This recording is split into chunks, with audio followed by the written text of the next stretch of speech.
the 7 healthiest foods you should be eating on a daily basis. And I'm also going to give you 3 additional bonus foods that will complete your entire diet. Most unhealthy foods on the planet raise your insulin, which is called insulin resistance, is at the root of probably 80% of chronic disease out there. And there are no other foods that I know that will even come close to these 7, or shall we say 10 foods. So let's start with number 1, sauerkraut. You want to make sure you get raw sauerkraut, because if you buy sauerkraut in the store that's on the shelf, that is pasteurized, which means it's heated, and heat or pasteurization is going to destroy the key thing in sauerkraut, which is the microbes. Did you realize that sauerkraut is one of the most powerful probiotics out there? Way better than yogurt, way better than kefir, and way better than most probiotics that you buy from the grocery store. 1 cup of this fermented cabbage provides like 1.9 net carbs, so it barely has any carbs at all. Sauerkraut is the most vitamin C dense food out there. In 1 tiny cup, you're going to get over 700 milligrams of vitamin C. That is 10 times the RDA. Can consume sauerkraut very easily. Sauerkraut also is loaded with something called glutamine, which actually heals the gut if there's inflammation.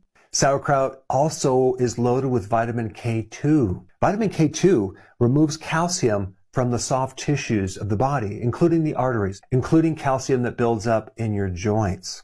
Sauerkraut also is loaded with all sorts of phytonutrients, one being sulforaphane. It's not only been studied as having anti-cancer properties, but also can help to put this microbe called H. pylori back in remission. This is the microbe behind ulcers. The real heavy lifter on the sauerkraut is something called vitamin U. The technical name for it is S-methylmethionine. This specific nutrient heals ulcers. It's great for inflammation in the stomach, but if you have any type of ulcers in your stomach, in your small intestine, in the large intestine, it goes in there and it builds up the mucus layer and it actually heals an ulcer. I would just put like a half a cup or maybe even 1 cup on your plate, and that's all you need per day. All right, let's go to number 2. Arugula is one of those vegetables that has very low amounts of oxalates. Oxalates can aggravate the joints. They can end up as kidney stones. But the big reason you want to consume arugula as your alternative lettuce for your salad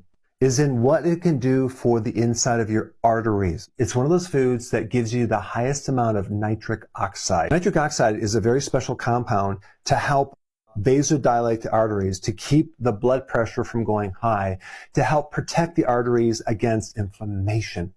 It's also good for erectile dysfunction. The other cool thing about arugula is it has anti-cancer properties because it's a cruciferous vegetable. And of course, I dump a lot of extra virgin olive oil on arugula. And personally, I also add a little nutritional yeast on it because it gives it a little cheese flavor. And nutritional yeast gives you B vitamins, amino acids. Number 3. Wild-caught salmon.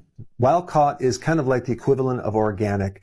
You're going to get something a lot better than farm-raised, because with farm-raised, sometimes they use antibiotics. Sometimes they'll use certain additives that you don't want in that fish. And also, they have to use like different pigments to color the salmon to make it look pink. 3 ounces of salmon equal 2,000 milligrams of omega-3 fatty acids. Now, what is an omega-3 fatty acid? It's a combination of 2 things.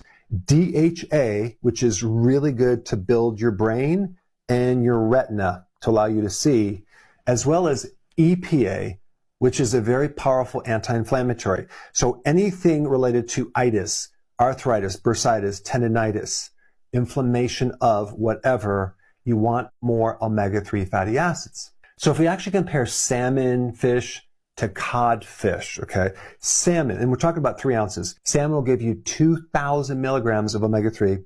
Cod only gives you 171 milligrams. Now, some people are concerned about mercury when they consume fish. Well, you don't have to be with salmon because salmon is loaded with something called selenium.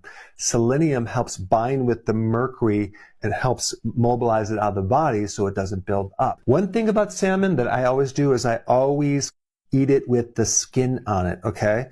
The skin has a lot of nutrients, especially right underneath the skin. You have a lot of omega-3 fatty acids. And you have other things too, like collagen. So I would highly recommend you do salmon or other fatty fish at least a couple times a week.